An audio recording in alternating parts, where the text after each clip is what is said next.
आज हम लोग मास स्पेक्ट्रोस्कोपी को डिस्कस करेंगे। तो मास स्पेक्ट्रोस्कोपी क्या होती है? गामा रे स्पेक्ट्रोस्कोपी कहलाती है। ठीक है, तो this is a gamma ray spectroscopy in nuclear transition occurs, है ना। हम इसमें क्या क्या क्या पढ़ेंगे?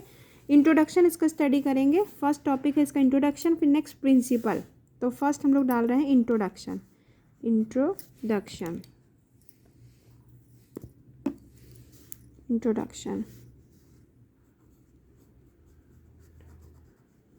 इंट्रोडक्शन फर्स्ट है इंट्रोडक्शन। इंट्रोडक्शन में क्या है? Mössbauer spectroscopy is spectroscopy of nuclear transition, और ये न्यूक्लियर ट्रांजिशन की स्पेक्ट्रोस्कोपी है। और ये गामा रे स्पेक्ट्रोस्कोपी या recoil less nuclear gamma resonance spectroscopy भी इसको बोलते हैं। इसके 2-3 नाम है, गामा रे स्पेक्ट्रोस्कोपी,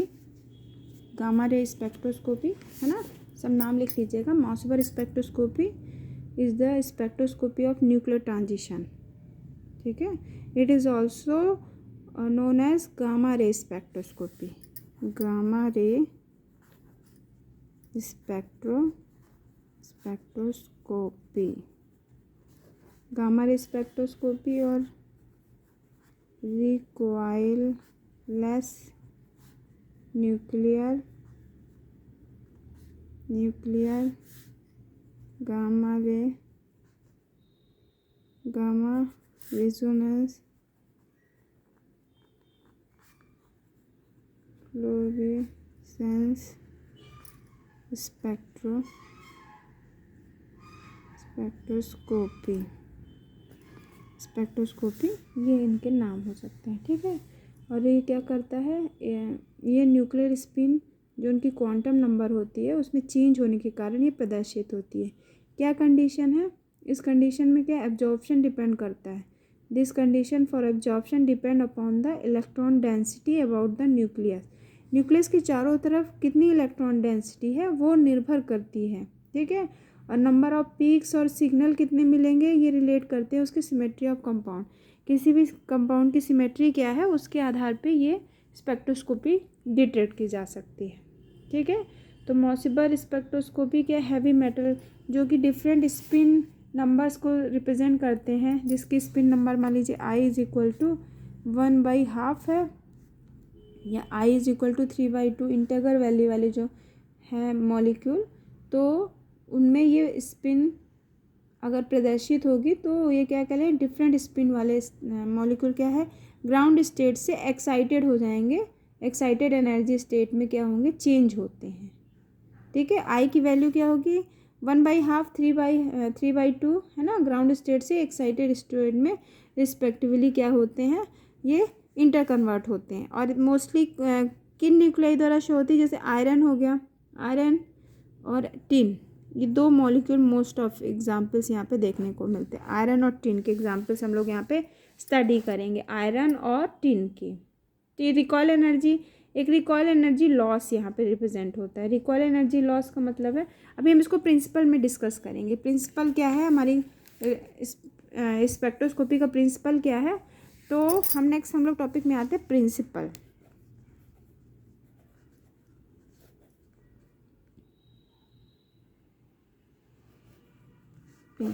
इंट्रोडक्शन में हम लोग को कुछ जानकारी मिली, फिर नेक्स्ट हम प्रिंसिपल में आते हैं।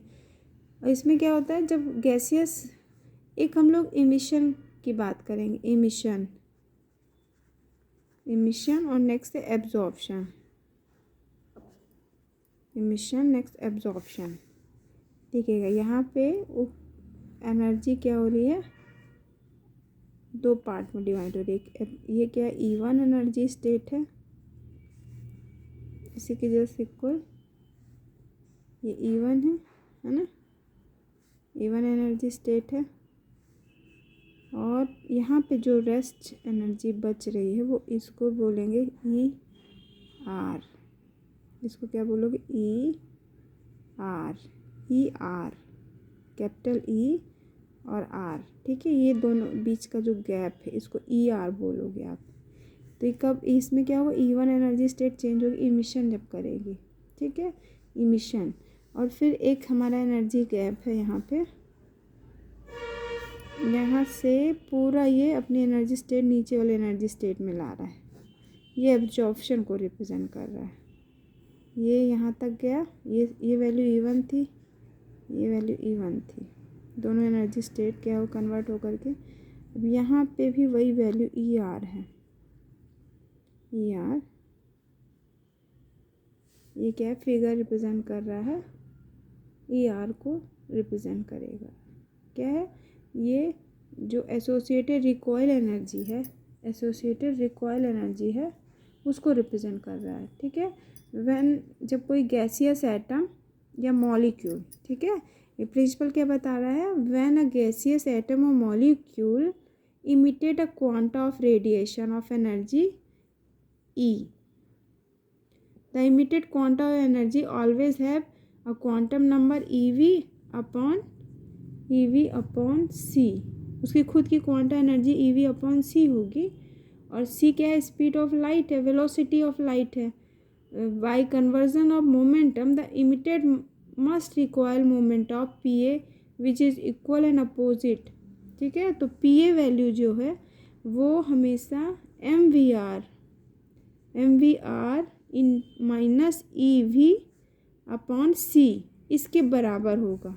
ये हमारा इक्वेशन क्या बोलता है, PA है ना इक्वल होगा MVR minus EV upon C के इक्वल होगा, where M is the mass of the emitted molecule emitted, और V is the velocity of require velocity.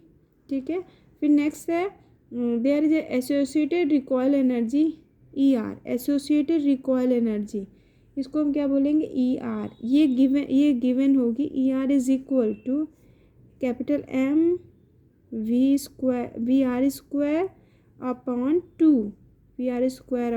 2 is equal to P square A upon 2M के equal हो जाएगी, है ना। इसको हम सॉल्व कर सकते हैं, EV square upon 2MC square. ये जो हमारा सेकेंड इक्वेशन फाइंड आउट हुआ है, ये किसको रिप्रेजेंट करता है, ये recoil energy ER, recoil energy of the emitted nucleus के लिए ER को रिप्रेजेंट करता है। ER is equal to recoil energy ER is equal to EV square upon 2MC square. ये हमारी रिक्वायल एनर्जी को रिप्रेजेंट करेगा, रिक्वायल एनर्जी।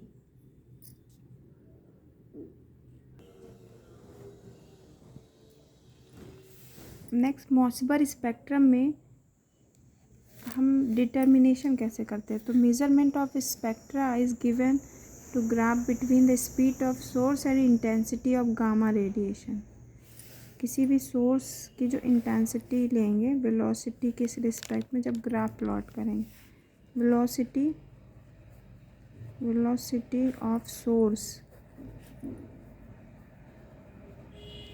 ऑफ सोर्स और इंटेंसिटी के रिस्पेक्ट में ग्राफ प्लॉट करेंगे।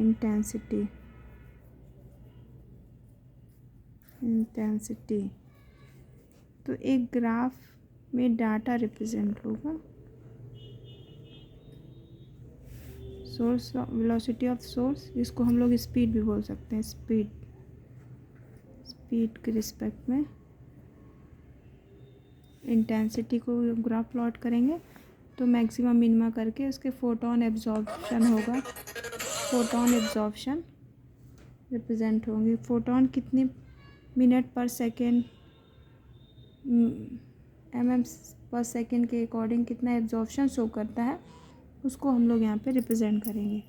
तो मेजरमेंट ऑफ कैसे ऑब्टेन होगा, moving of the source toward away from the fix sample at the certain velocity of counting the number of gamma photon. इसको हम एक यहाँ पे फिगर से रिप्रेजेंट कर सकते हैं। जैसे यहाँ पे एक सोर्स होगा, उस सोर्स को सैंपल और सैंपल के में से डिटेक्ट करके यहाँ पे ग्राफ में रिप्रेजेंट करेंगे। मोसबर स्पेक्ट्रोस्कोपी कैसे ऑब्टेन होती है, मूविंग ऑफ द सोर्स, है ना, एक मूविंग सोर्स होगा, उसमें जब हम एक सैंपल फिक्स्ड सैंपल को रिप्रेजेंट करेंगे, ठीक है, किसके अराउंड मूविंग सोर्स होगा, एक फिक्स्ड सैंपल के अराउंड होगा, और उसकी particular speed of counting of gamma number कितने फोटोन रीच कर रहा है वो डिटेक्टर के थ्रू यहाँ पे प्रेजेंट होगा। तो स्पीड ऑफ सोर्स ऑफ कितना सैंपल हमारा रिप्रेजेंट कर रहा है गामा काउंट डिटेक्टर में, उसकी वैल्यू लेते जाएंगे और गामा का रेडिएशन यहाँ पे डिटेक्टर में डिटेक्ट होता जाएगा और उसकी वैल्यू जो आएंगी तो वो गामा रेडिएशन किसके फॉर्म में होंगी, मोसबर स्पेक्ट्रा के फॉर्म में होंगी और उसका ग्राफ यहाँ पे इंटेंसिटी और स्पीड के रिस्पेक्ट में यहाँ पे रिप्रेजेंट कर देंगे। क्या इंटेंसिटी ले लेंगे, इंटेंसिटी और स्पीड के रिस्पेक्ट में इसमें ग्राफ प्लॉट कर देंगे, कितने mm यहाँ पे सोर्स ऑफ न्यूक्लियाई डिटेक्ट हो रहा है।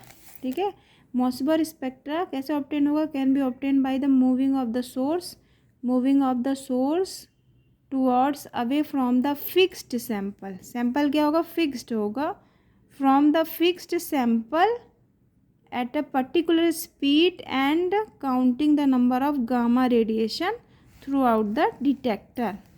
किसके थ्रू, डिटेक्टर के थ्रू यहाँ पे कितना यहाँ पे गामा रेडिएशन यहाँ पे प्रेजेंट हो रहा है वो क्या हो जाएगा, मोसबर स्पेक्ट्रा को रिप्रेजेंट करेगा। और इसके पैरामीटर्स क्या होंगे रिप्रेजेंटेशन के। ठीक है, स्पीड ऑफ सोर्स की कुछ वैल्यूज़ यहाँ पे मिलती जाएंगी, जैसे मैं कुछ डाटा लिख रही हूँ। स्पीड ऑफ सोर्स क्या है, स्पीड ऑफ सोर्स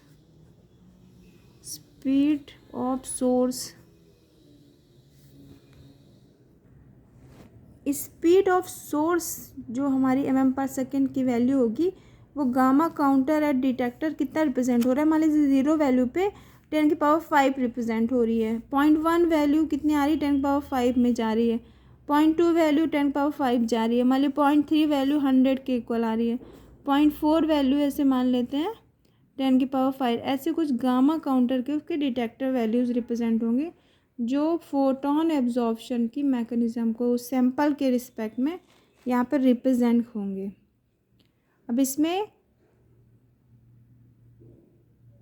पैरामीटर्स हैं, मोसबर स्पेक्ट्रोस्कोपी को डिटेक्ट करने के पैरामीटर्स हैं कुछ, और सिग्नल को आइडेंटिफाई करने के कुछ पैरामीटर्स हैं, उनको बताते हैं।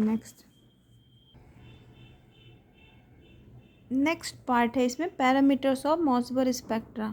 तो पैरामीटर्स ऑफ मोसबर स्पेक्ट्रा को कैसे डिटेक्शन के लिए हम लोग क्या यूज़ करते हैं, नंबर ऑफ सिग्नल्स कितने मिल रहे हैं, उसकी नंबर्स कितनी है, equivalent Mössbauer nuclei of the sample given by the same signal and non equivalent nuclei क्या देते हैं, डिफरेंट सिग्नल्स देते हैं। तो नंबर ऑफ सिग्नल भी यहाँ पे डिटेक्ट होंगे। फिर सेकेंड है मल्टीप्लिसिटी ऑफ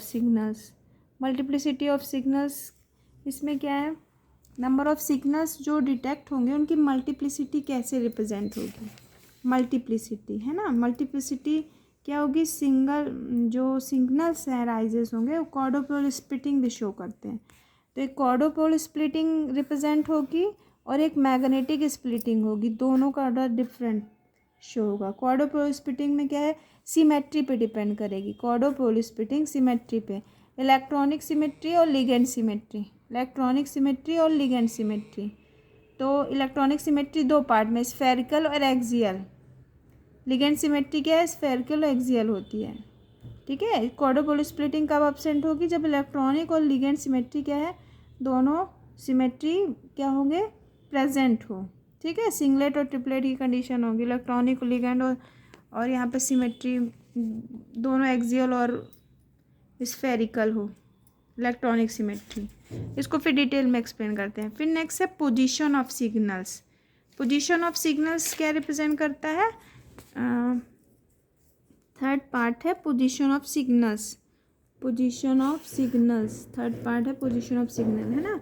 तो इसको यूनिट क्या है, पोजीशन को हम वही mm/s से रिप्रेजेंट करेंगे। ये मोस्टली आइसोमेरिक शिफ्ट है, हाई स्पिन आयन कॉम्प्लेक्स जो होंगे वो हमेशा ग्रेटर वैल्यू देंगे और लो स्पिन कॉम्प्लेक्स हमेशा लो वैल्यू देंगे। हाई स्पिन कॉम्प्लेक्स और लो स्पिन कॉम्प्लेक्स को डिटेक्ट करना पड़ेगा इसमें।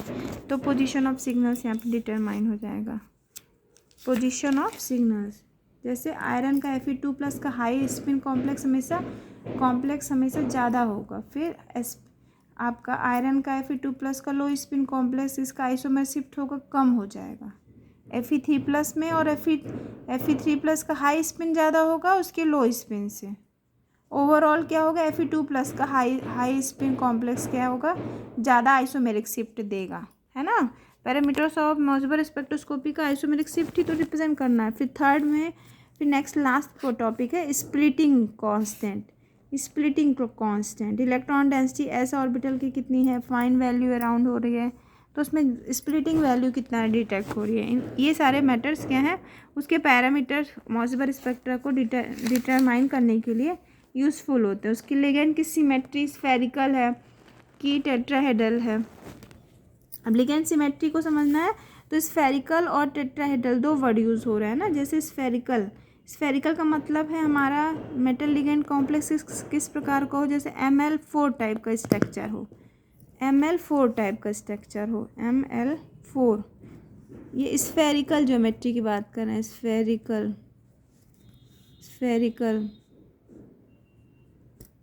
स्फेरिकल लिगेंड सिमेट्री स्फेरिकल होगा या एक्सियल होगा।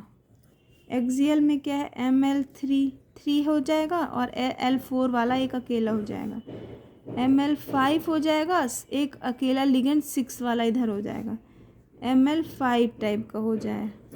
यहाँ पे स्फेरिकल में टेट्राहेड्रल हो जाएगा स्ट्रक्चर, ऑक्टाहेड्रल हो जाएगा, ऑक्टाहेड्रल मतलब Ml6 हो गया, है ना।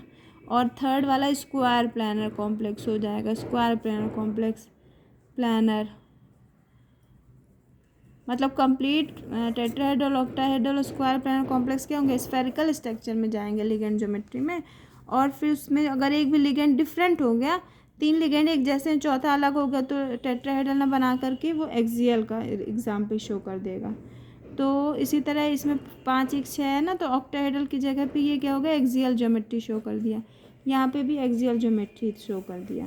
एक एग्जाम्पल है K4Fe CN का होल 6, ये सिंगलेट होगा, है ना। सिंगलेट लिगेंड शो करेगा क्योंकि पेयर अकर्ड है, यहाँ पे इलेक्ट्रॉन पेयर है और आल इलेक्ट्रॉन पेयर होने के कारण ये स्फेरिकल में जाएगा। स्फेरिकल सिमेट्री रिप्रेजेंट करेगा। इस तरह से आप लोग को समझना पड़ेगा कि इसमें स्फेरिकल है, किसमें, जैसे लिगेंड सिमेट्री एक्सियल है, इक्वेटोरियल है, किसमें है, तो वो डिटेक्शन में एग्जाम्पल्स को देखना पड़ेगा। ओवरऑल जो मोसेबर स्पेक्ट्रोस्कोपी है वो क्या रिप्रेजेंट कर रहा है, एक ground state source of nuclei है, ground state source of nuclei है, वो क्या कर रहा है, उससे हम गामा रेडिएशन को ले रहे हैं। यहाँ से गामा रेडिएशन क्या है आपको, गामा रेडिएशन इसको लेंगे और हमारा मॉलिक्यूल क्या होगा, ग्राउंड स्टेट से एक्साइटेड स्टेट में जाएगा। तो ग्राउंड से एक्साइटेड स्टेट में जाने समय वो गामा रेडिएशन को एब्जॉर्ब कर लेगा, और ये एब्जॉर्ब करने वाला न्यूक्लियाई एब्जॉर्बर के फॉर्म में होगा, एब्जॉर्बर। यही मोसेबर न्यूक्लियाई, यही वाला पर्टिकुलर मॉलिक्यूल हमारा क्या होगा, मोसेबर न्यूक्लियाई होगा, मोसेबर न्यूक्लियाई।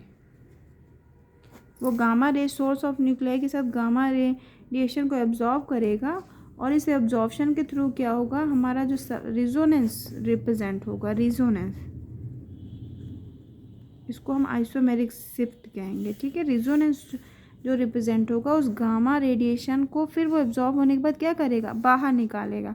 तो जो री इमिशन होगा, इमिशन होगा, ठीक है, वही स्पेक्ट्रा के फॉर्म में डिटेक्ट होगा, स्पेक्ट्रा के फॉर्म में डिटेक्ट होगा, है ना। तो ये क्या है, कितने नंबर ऑफ यहाँ पे इलेक्ट्रॉन रिप्रेजेंट हुए हैं, कितना एक्साइटेशन हुआ है, ठीक है, उसमें रेजोनेंस एब्जॉर्बेंस कितना प्रेजेंट हुआ है ग्राउंड से एक्साइटेड में जाने के लिए। तो ये टोटल ओवरऑल स्टडी क्या कहलाती है, मोसेबर स्पेक्ट्रोस्कोपी, ओवरऑल स्टडी मोसेबर स्पेक्ट्रोस्कोपी। इसको इंटेंसिटी और स्पीड के रिस्पेक्ट में ग्राफ में प्लॉट करते हैं। इसको जो वैल्यू आएगी गामा रेडिएशन की, उसकी लाइफ टाइम डेल्टा टी जो एक्साइटेड न्यूक्लियाई स्टेट है उसका जो स्टडी है एब्जॉर्बेंट न्यूक्लियाई या मॉसिबल न्यूक्लियाई के डिफरेंट में, तो कितनी सर्टेन बाउंड्री उसकी एनर्जी एब्जॉर्ब रिप्रेजेंट होगी वो गामा रेडिएशन के सोर्स ऑफ न्यूक्लियाई के फॉर्म में यहाँ पे ग्राफ में डिटेक्ट होगी। और उस ग्राफिकल डिटेक्शन को हम क्या बोलेंगे, मॉसिबल स्पेक्ट्रोस्कोपी बोलते हैं।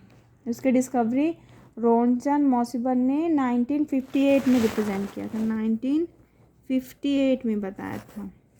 और ये application mostly solid state chemistry किससे रिलेटेड है, सॉलिड स्टेट केमिस्ट्री से रिलेटेड है, सॉलिड स्टेट फिजिक्स से रिलेटेड है, केमिस्ट्री से रिलेटेड है, सॉलिड स्टेट की केमिस्ट्री से रिलेटेड है, अर्थ साइंस से रिलेटेड है टॉपिक है, अर्थ साइंस के बाद ये बायोफिजिक्स से भी रिलेटेड है, बायोफिजिक्स से भी रिलेटेड है, और साथ में बायोकेमिस्ट्री भी रिलेटेड है इसमें, बायोकेमिस्ट्री और माइक्रोबायोलॉजी का भी कुछ टॉपिक है। तो मोस्ट ऑफ मॉसिबल न्यूक्लियाई स्टडी होगी आयरन 57, ध्यान रखिए आयरन 57 है ना, और टिन SN मॉलिक्यूल, दोनों को आपको सिलेबस में पढ़ना। आयरन 57 और टिन, कौन इन गोल्ड ने इसमें मॉसिबल का ये इफेक्ट रिप्रेजेंट किया था जिसको गामा रेडिएशन के ग्राफ में शो करते हैं।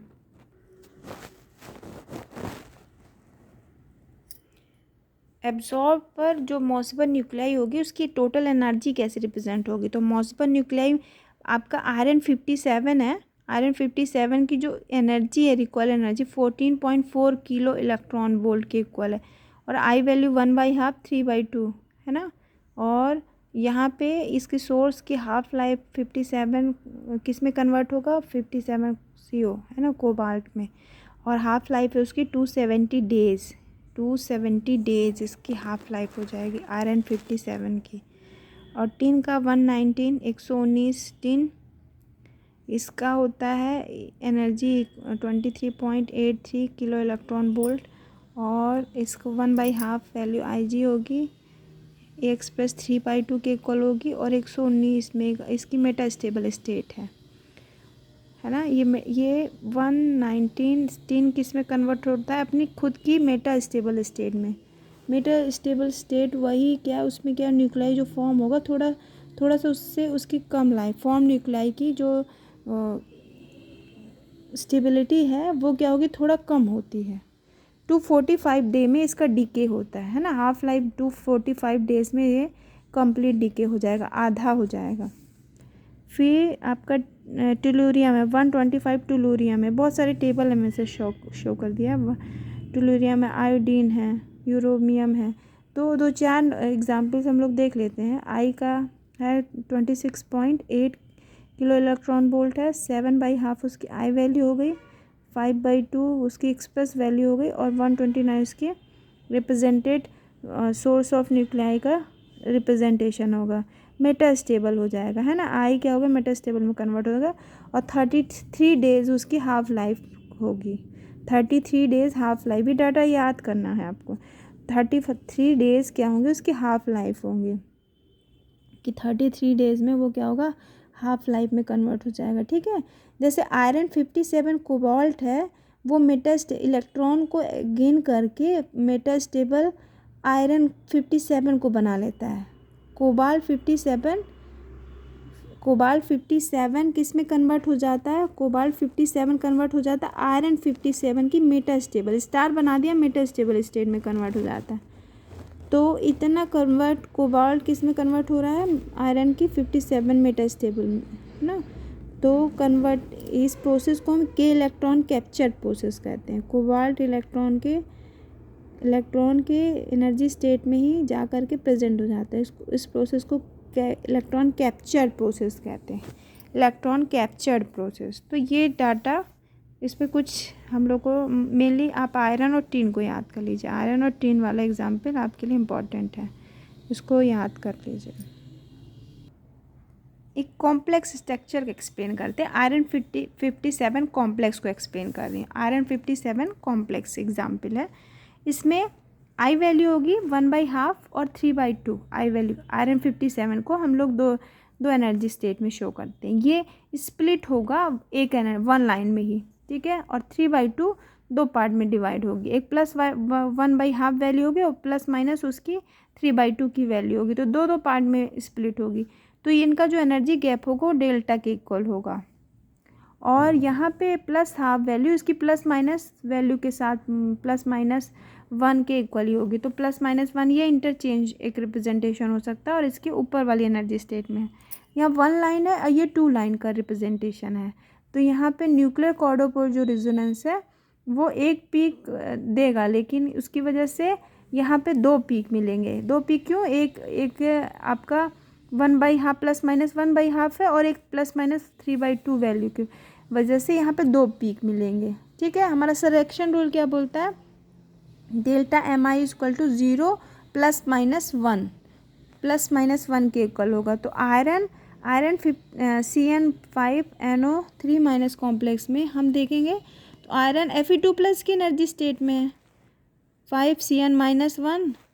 तो इसको अगर आप सॉल्व करेंगे तो आयरन को x मान लिया और CN-1 वैल्यू होती है × 5 और NO2-3 माइनस है ना, -3 के इक्वल हो गया, तो +2 वैल्यू आएगी। x क्या है? +2, तो आयरन +2 की वैल्यू में है। तो स्पेक्ट्रा क्या होगा? 2 पार्ट में स्प्लिट होगा स्पेक्ट्रा, 2 पार्ट में, क्योंकि पीक ऑफ लाइंस क्या होगी? एक प्लस माइनस 1/2 की वैल्यू और एक क्या है? प्लस माइनस 3/2 की वैल्यू के रूप में रिप्रेजेंट। तो यहाँ पे सिलेक्शन रूल क्या होगा? 0 to प्लस माइनस 1 के इक्वल यहाँ पे आयरन 57 कॉम्प्लेक्स को इस प्रकार से शो कर देंगे। फॉर आयरन न्यूक्लियाई में एग्जाम्पल शो करती हूँ। फॉर आयरन Fe न्यूक्लियाई मैं एग्जाम्पल बता रही हूँ अपना। फॉर आयरन न्यूक्लियाई तो आई वैल्यू 1/2 है और एक क्या है? 3/2, 2 वैल्यूज़ थी, ये ध्यान रखना है। तो ये 2 पार्ट में टूटेगा, ठीक है। ये 1 में जाएगा, ये भी 1 पे, तो यहाँ पे 4 वैल्यूज़ आएंगी, यहाँ पे 2 वैल्यूज़ आएंगी। तो 2 वैल्यूज़ का मतलब है एक वैल्यू -1/2 है और एक वैल्यू है +1/2 वैल्यू है। और यहाँ पे 4 लाइन होगी, 4 लाइन्स में क्या क्या होगा? -3/2 और इसी का +3/2 वैल्यू हो गई। और एक पार्ट में आएगा प्लस और माइनस, तो -1/2 वैल्यू है, एक इसकी +1/2 वैल्यू आएगी। इस तरह से 4 वैल्यूज़ ये मिली और 2 वैल्यू ये मिली। तो इसमें भी क्या होगा? ओवरऑल 6 यहाँ पे रिप्रेजेंटेशन हो सकते हैं। आई ऑफ -1 से +1/2 जाएगा, है ना, एब्जॉर्प्शन। और ये इससे -1/2 जा सकता है और एक -3/2 जा सकता है, 3 हो गया। फिर ये वाली वैल्यूज़ भी, प्लस वाली वैल्यू भी ऊपर जा सकती है, +1/2 जा सकता है, ये +3/2 जा सकता है एक वैल्यू, और एक वैल्यू -1/2 जा सकती है। इसका मतलब टोटल 3 है ना, 6।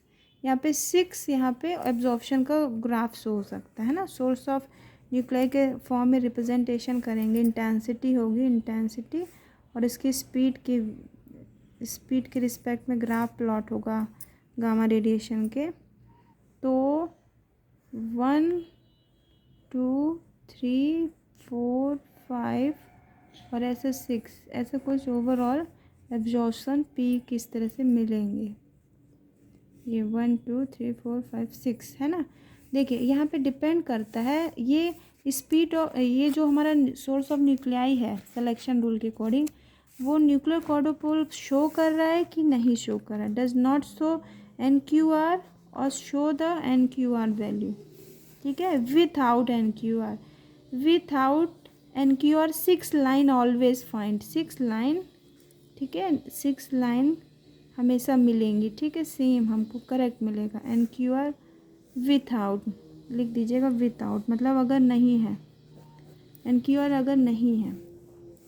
अगर NQR है, ठीक है, NQR नहीं है तो एक ही 1 सिग्नल C रिप्रेजेंट हो जाएगा। NQR अगर नहीं है तो एक ही सिग्नल आ जाएगा। NQR है तो 2 दिया है, और एक क्वेश्चन में है इसमें ये आपके पूरे पीक्स बना दिए 1 2 3 4 5 एंड 6 ऐसा पीक बना दिया है। तो आंसर हमारा NQR वाला हो जाएगा, NQR। ठीक है, क्योंकि NQR क्या है, when NQR show lines are splitted in hyperfine splitting. ये जो मैंने यहाँ पे आपको लिखा है तो ये क्या हाइपर फाइन स्प्लिटिंग शो कर रहा है। हाइपर फाइन स्प्लिटिंग मतलब ये स्प्लिटिंग था, ये इनकी स्पिन स्प्लिटेड हुई थी 2 पार्ट्स में, लेकिन इसके बाद भी इनका स्प्लिटिंग और और प्रेजेंट हुआ है। इसी को हम क्या बोलते हैं, हाइपर फाइन स्प्लिटिंग बोलते हैं। इसको बोलेंगे हाइपर फाइन स्प्लिटिंग, जब क्या NQR शो हो रहा है। ठीक है, न्यूक्लियर कॉर्डोपोर रिजोनेंस ये क्या कर रहा है, शो कर रहा है ना। तो स्प्लिटिंग प्रेजेंट होगी due to the presence of NQR show the line of splitting that is known as hyperfine splitting. इसको हम हाइपर फाइन स्प्लिटिंग कहेंगे। 119 आइसोमर शिफ्ट है, कुछ कंपाउंड दिए गए हैं। ठीक है, कंपाउंड है SnF4 का है, इसकी जो वैल्यू है -0.47 है, और SnCl4 है, इसको 0.85 है। SnBr4 है 1.15 है, SnI4 की 1.55 है, 1.55 है ना। SnMe4 का है 1.21। इस तरह से इनकी डेल्टा वैल्यूज़ mm/s में रिप्रेजेंट की गई हैं। अब इस स्ट्रक्चर्स के अकॉर्डिंग क्या है, ये वैल्यूज़ आपको याद रखना है। ओवरऑल स्प्लिटिंग है ना, और उसके बाद हाइपर फाइन स्प्लिटिंग, और इंटेंसिटी के रिस्पेक्ट में स्पीड और इंटेंसिटी के रिस्पेक्ट में gamma radiation source of nuclei कितना यहाँ पे ग्राफ में डिटेक्ट हो रहा है वैल्यू, वो यहाँ पे मॉसिबर स्पेक्ट्रा के रूप में शो होगी। ओके।